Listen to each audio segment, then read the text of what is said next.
Oi pessoal, meu nome é Denise e estou aqui para mais uma aula do nosso curso de extensão.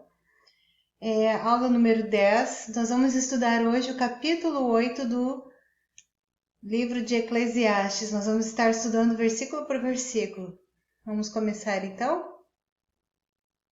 Versículo 1. Antes, o título do capítulo 8 é A Obediência Devida ao Rei, tá? Devida, que o rei merece, que o rei tem por direito. Essa palavra significa isso, devida, que ele tem por direito. Vamos ler aqui o versículo 1. Quem é como o sábio? E quem sabe a interpretação das coisas?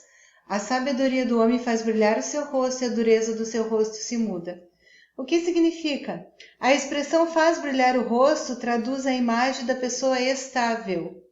Uma pessoa estável, geralmente ela brilha, né? Uma pessoa já instável, que tem atitudes às vezes até meio loucas, ela sempre tem um semblante meio triste, meio apavorado, né? Mais ou menos isso aí que está dizendo. Em Números capítulo 6, versículo 25, olha o que está escrito na Bíblia. O Senhor faça resplandecer o seu rosto sobre ti e tenha misericórdia de ti. Quando Cristo está no homem, o seu semblante que antes era descontente torna-se radiante e pacífico, tá?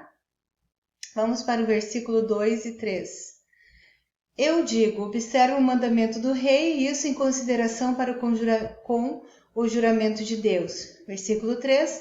Não te apresses a sair da presença dele, nem persista em alguma coisa má, porque ele faz tudo o que quer. Vamos ver isso aqui. Os súditos são obrigados por um juramento de fidelidade a obedecer às autoridades. Quando diz, nem persista em alguma coisa má, indica que mesmo que uma ordem perversa partisse do rei, o responsável para cumpri-la deve resistir ao mal. Então, isso assim, os reis provavelmente davam ordens perversas, né? E o que está escrito em Atos 5:29? Porém, respondendo Pedro e os apóstolos disseram, mais importa obedecer a Deus do que aos homens. Então, nesta resposta, havia fidelidade a Deus, conhecimento das Escrituras e submissão à verdade. Então, aqui nessa parte, nem persista. Vamos ver aqui. Nem persista em alguma coisa má. Então, quem ia cumprir a ordem tinha que ver, né? É isso que está dizendo. Se aquilo que o rei está mandando fazer é de acordo com a vontade de Deus.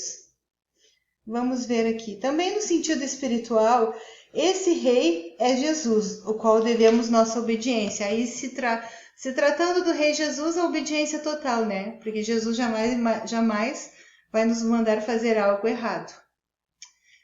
Que a palavra do rei tem poder e quem lhe dirá que fazes? Versículo 5. Quem guardar o mandamento não experimentará nenhum mal, e o coração do sábio discernirá o tempo e o modo.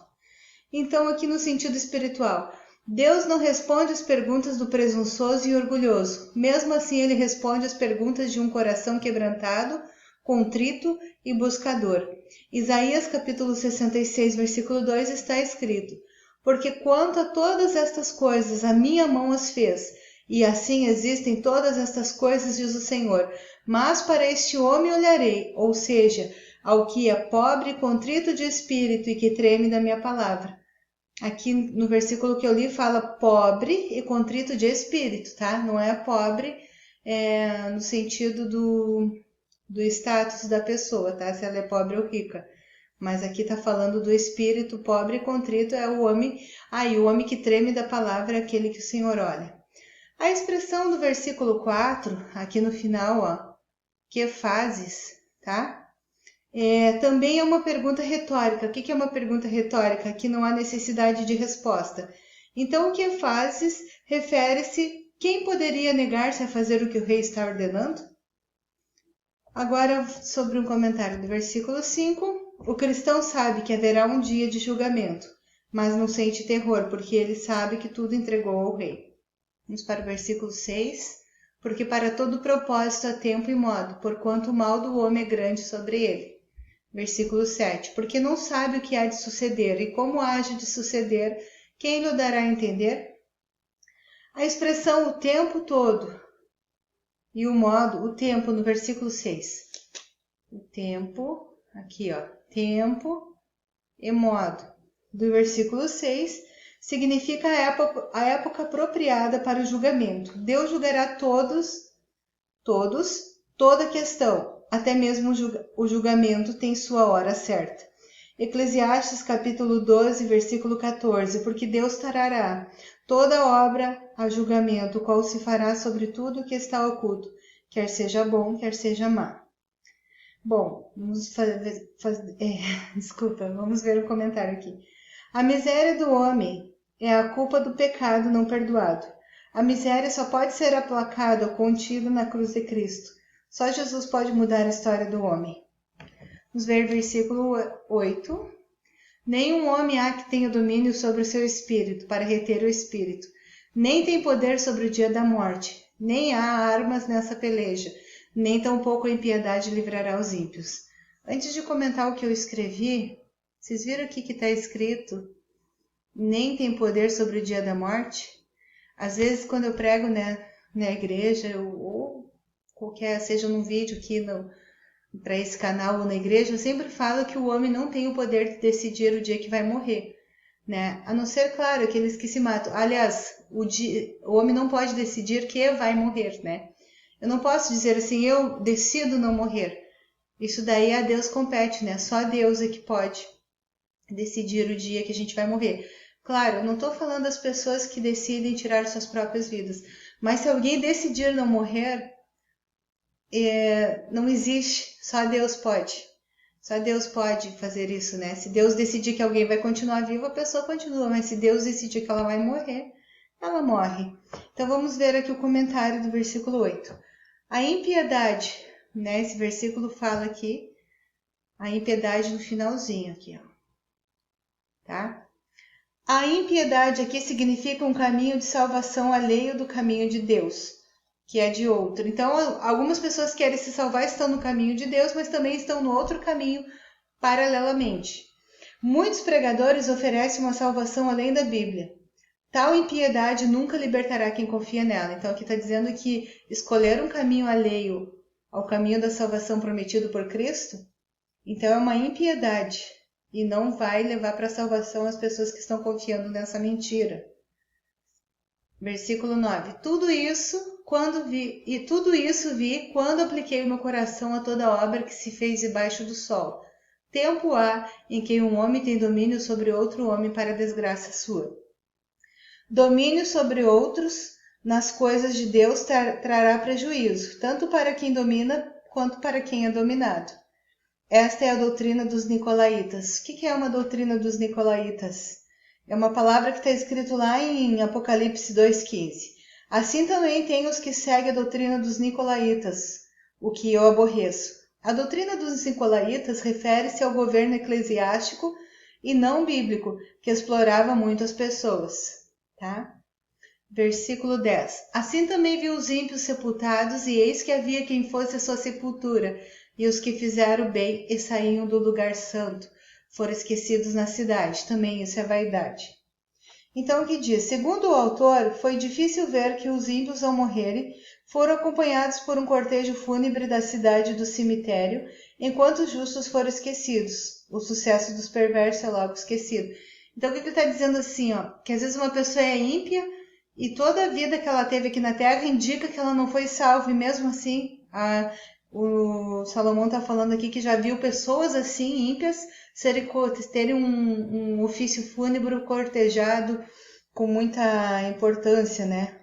Ó, um cortejo fúnebre da cidade ao cemitério, enquanto os justos foram esquecidos. E às vezes um justo, porque é humilde, não tem um cortejo fúnebre importante. Às vezes é só ali, sei lá, levado de qualquer maneira lá para fazer o velório, né? E às vezes tu vê assim um justo que não teve essa importância na hora do ofício fúnebre, tu vê um ímpio muitas vezes sendo honrado ali. Mas o sucesso dos perversos é logo esquecido. E ter um cortejo fúnebre também muito importante na hora do seu velório ali, né? Não significa que Deus se agradou dessa pessoa ou que ele vai ser salvo.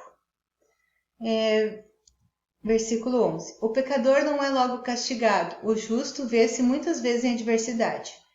Visto como se não executa logo o juízo sobre a má obra, por isso o coração dos filhos do homem está inteiramente disposto para praticar o mal. Então o termo "se não executa logo o juízo" significa que há casos que Deus pode adiar a sentença, permitindo ao culpado viver mais. O governo está obrigado moral e espiritualmente a julgar toda a obra má. Se não o fizer, só aumentará o mal. Então, às vezes, alguma justiça não acontece aqui, mas Deus sempre faz justiça. Versículo 12. Ainda que o pecador faça mal 100 vezes e os dias se lhe prolonguem, eu sei com certeza que bem sucede aos que temem a Deus, aos que temerem diante dele. Vamos ver o 13. Mas ao ímpio não irá bem, e ele não prolongará os seus dias, será como a sombra, visto que ele não teme diante de Deus.